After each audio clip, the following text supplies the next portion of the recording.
with Boxing Day coming to a close, I had no idea that people actually wanted to have a mid-range PC build as well. I actually had one ready to go, but I didn't make a video for it.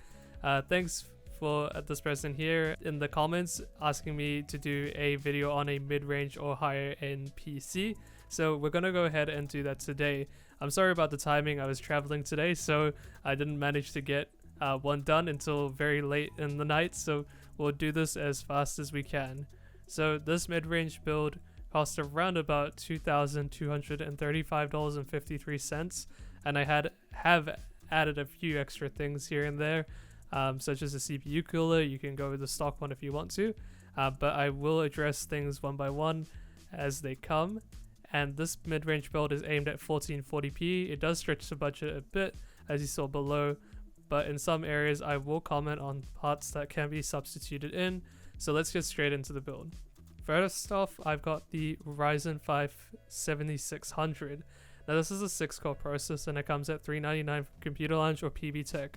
Now surprisingly, this CPU is not actually on special at the moment, so do keep that in mind. But it is a great CPU for 1440p gaming. No, it's a great CPU, and if the 7600 is the same price, it's a better buy, but only it's slightly better in performance. It's only slightly better than 7600. So if you can get it for the same price at $399, or if you can stretch it about $20 extra, then I'd probably go for the 7600X. Yeah, but not too much of a performance game, but it is just cost slightly more, but as well, we want to save money, so that's why I chose the cheaper one, if it's just a slight performance decrease. As well, a step up from this would be the Ryzen 7 7700, or the i5 13600, or the 14600. Now, between the 7700 and the 13600 or 14600, it depends on the price of the motherboard and CPU combo. It really depends. So, for example, right now, I know the 14600KF is cheaper than the Ryzen 7 7700 CPU and motherboard combo. So, you know, you could go either way, but both of those options are definitely right there in that mid-end build. Like, they're going to do you really well for quite a long time, but they do cost more than $500 New Zealand per CPU as well. Alternatively, if you are still on AM4 as well, or if you want to do some sort of hybrid budget build, I guess, or like mid-end build, secondhand, what you could do is you can get a dirt cheap like X370 motherboard off Trade Me for like less than $75. That's going to be really hard, but if you can, that'd be one hell of a buy. I personally got an X370 board for $50. The person said it wasn't working, but it is working. And you can pair that with something, for example, like the Ryzen 7 5800 X3D with that extra V-cache. Now that is an expensive CPU. It's also around about $599 on special at the moment, and usually retails for $629 in recent months, although it used to be $550 before. But that CPU is pretty good value for money if you are already on AM4 and you're on Ryzen 1000 2000 series, or just looking for a performance uplift as a whole. So those are your CPU options, and I think that's a good range, especially for the mid-end as well. So there's some second-hand options technically, and there's also some brand new ones and some better brand new ones as well. Next, I've chosen the Thermalright Peerless Assassins 120 SE ARGB. This comes in at $75 from Computer Lounge at the moment. Now this is a really good budget CPU cooler. It's definitely a lot better than the Ryzen 7600's Wraith Stealth cooler, and the Wraith Stealth cooler is a lot smaller in size, so I definitely probably want to get something like the Peerless Assassin, just because in the long run, you know, it's easier to clean this, and two, it can be better for thermals as a whole. And if you upgrade the CPU in the future, you won't have to worry too much about using a Wraith Stealth cooler. That is not to say that the Wraith Stealth cooler is unusable. If you don't want to buy it, you don't have to, but personally I probably would, at least just for the 7600, although its TDP is not really that high anyways, so doesn't really matter too much. But yeah, great option here, and it's at a decent price of $75. Now for the motherboard, I've chosen the MSI Pro B650M-A Wi-Fi. Now, it's a decent option for AM5. It's definitely not the best. What it's lacking is PCIe 5.0 support on the motherboard, so you won't have access to it as on PCIe 4.0. You do get Wi-Fi, which is nice, but it's a good starter ground board for AM5, and I think you're gonna be able to upgrade on it going forward. It comes in at around about $285 first wave, or $289 from Computer Lounge or PB Tech at the moment. And yeah, I think it's a decent board with quite a few USB slots here as well. Yeah, overall, I think it's a great option to get started on for AM5. Heading over to the RAM now, I've chosen the Kingston Fury Beast RGB DDR5 5200 CL36. Comes in $139 from Computer Lounge. This is a relatively basic kit of DDR5. It has RGB and is CL36. Preferably, I would have liked to have something with lower cast latency, such as CL32, but it will pair fine with the 7600 for now. In the future, if you're looking to upgrade to something better, then maybe you can look at better quality RAM. But I think this is a good place to get started. It is 16 gigs. There's alternatives to go for 32, for example. It will cost you slightly more. RAM kits with slightly better cast latency in New Zealand start at like $200, so it is a little bit difficult to choose. And it's pretty easy to use this one. You just turn on XMP and just use it. No need for overclocking RAM or anything like that. Now, probably wouldn't be overclocking with this particular RAM kit, but again, I think it's a good place to start for AM5. Next, we have storage. So first off, I have the Crucial P3 1TB, and this comes in at $100 from PB Tech. Now, it's solid SSD, it's cheap, and it's by Crucial, so it's reliable as well. The alternative as well is the Samsung 980 for 1TB for around about $114 as well, which is a great option. Next, I have a hard drive. It's the Seagate Barracuda 1TB. Nothing too much to say about this one, but it does come at $76.28 from PB Tech, or $79 from Computer Lounge, or Mighty 8. It's just a basic hard drive just to keep your games on that you can upgrade in the future. As always, as I say, you always can get a second-hand hard drive in New Zealand for around about $35 or less for 1TB. Just make sure that you're not putting your personal data on it, and just make sure it's not too used, like the power on hours are not too high, and as well the smart data is okay. Ask them to see if there's any like errors on the drive or anything like that. Just keep in mind, please don't put your personal data on it secondhand. I personally avoid doing that just as a good practice.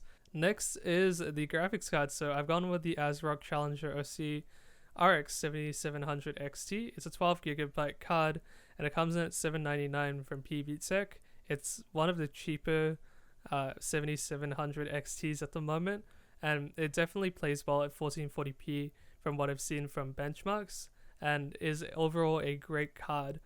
It's going to be pretty good at 1440p paired with the Ryzen 7 7600, and you should have a smooth, enjoyable experience in most AAA titles. Now, alternatively, if you want DLSS or ray tracing, or you use something like Stable Diffusion, the 4060 Ti 16 gig, if you can get it for a similar price, which is pretty unlikely, would also be a great option for that NVIDIA graphics card. Now, also the 7800 XT is a bit of a small stretch above this one. It's $100 extra at $899. Personally, I would probably go for the 7800 XT, just because it's a slight performance increase in a couple of AAA titles at the moment. If you can stretch it, the 7800 XT is also a great option, as it also is on special at the moment. Now, a good second-hand option could be the RTX 3080 10 gig for under 750 New Zealand dollars, or the RX 6800 for under 600 New Zealand dollars. Now, those are probably harder to get price points, but if you can snag those cards at those second-hand prices, I'd say you've got a pretty decent PC and pretty good price to performance right there. But for the brand new option, 7700 XT, and if you can stretch it to 7800 XT at $899 is also an awesome option. Next is the Fantex Eclipse P400A. So this has 3 included RGB fans, as well as being an airflow case. At $120, it's a pretty good buy. It comes in 119.62 cents from PB Tech. Well, it also has the power supply shroud at the bottom, and it is pretty easy to build in. I believe I built in a similar case from not too long ago. I just can't remember if it was the P360A or the P300A, but it was one of the airflow ones, very similar to this one. It was easy to build in for a friend's cousin's PC, and yeah, overall it's a good case, and it's made pretty well. For the exhaust fan, as it doesn't actually come with one, the EK Veda Evo 120ER is $39 from Computer Lounge. It is an RGB fan, and I have two of them on my EK Waterblocks AIO radiator, and they perform quite well.